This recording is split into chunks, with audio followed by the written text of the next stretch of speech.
മണിക്കൂറുകളുടെ ഇടവേളയിലാണ് ഈ കൊലപാതകങ്ങൾ അത്രയും പ്രതി നടത്തിയത്. ആദ്യം ആക്രമിച്ചത് അഫാന്റെ അമ്മ ഷെമിയെ തന്നെയാണെന്നാണ് മനസ്സിലാക്കാൻ കഴിയുന്നത്.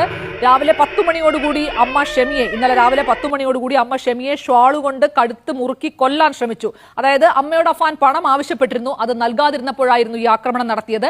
അതിനുശേഷമാണ് മറ്റുള്ളവരെ കൊല്ലാനായി അഫാൻ പുറപ്പെട്ടതെന്നാണ് ഇതുവരെയുള്ള വിവരങ്ങളിൽ നിന്ന് മനസ്സിലാകുന്നത്. അച്ഛന്റെ സഹോദരനായിട്ടുള്ള അബ്ദുൾ ലത്തീഫ്, അദ്ദേഹത്തിന്റെ ഭാര്യ, ഇവരെ രണ്ടുപേരെയും കൊലപ്പെടുത്തിയെന്നാണ് മനസ്സിലാക്കാൻ കഴിയുന്നത്. പിന്നീട് ഈ പെൺസുഹൃത്തായിട്ടുള്ള ഫർസാന വീട്ടിൽ പറഞ്ഞത് ട്യൂഷന് പോകുന്നു എന്നാണ് പറഞ്ഞത്. ഫർസാനയും കൂട്ടി വീട്ടിലേക്ക് എത്തുന്നു എന്നാണ് മനസ്സിലാക്കാൻ കഴിയുന്നത്. അങ്ങനെ 4 മണിയോടുകൂടി പേരുമലയിലെ ഈ വീട്ടിലേക്ക് ഫർസാനയെ കൂടി അഫാൻ എത്തിക്കുകയാണ്. അതിനുശേഷം ഏതാണ്ട് 4:30 കൂടിയാണ് അനുജൻ അഫ്സാൻ പരീക്ഷ കഴിഞ്ഞ് എത്തുന്നത്. ആ സമയം അഫ്സാൻ എത്തുന്ന സമയത്ത് ഉമ്മയെ അവിടെ കാണാനില്ല എന്ന് അടുത്തുള്ള വീട്ടിൽ പോയി അനിയൻ പറയുന്നുണ്ട്.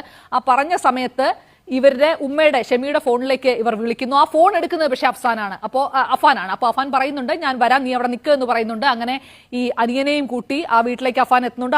ആ വീട്ടിനകത്തേക്ക് അഫാൻ പോവുകയാണ്. പിന്നീട് നടന്നത് എന്തൊക്കെയാണ് എന്നുള്ളത് അറിയില്ല. ഈ കൊലപാതകങ്ങൾക്കൊക്കെ ശേഷം ഈ വീട് പുറത്തുനിന്ന് പൂട്ടിയിട്ടുണ്ടായിരുന്നു, ഗ്യാസ് സിലിണ്ടർ തുറന്നിട്ടിട്ടുണ്ടായിരുന്നു എന്ന് പറയുന്നുണ്ട്. ഇതിനൊക്കെ ശേഷം വസ്ത്രം മാറി ഒരു ഓട്ടോയിൽ കയറി വെഞ്ഞാറമൂട് പോലീസ് സ്റ്റേഷനിലേക്ക് പ്രതി അഫാൻ എത്തുന്നു. അവിടെ ചെന്നിട്ട് പോലീസുകാരോട് പറയുന്നു, ഞാൻ ഇങ്ങനെ 6 കൊലപാതകങ്ങൾ നടത്തി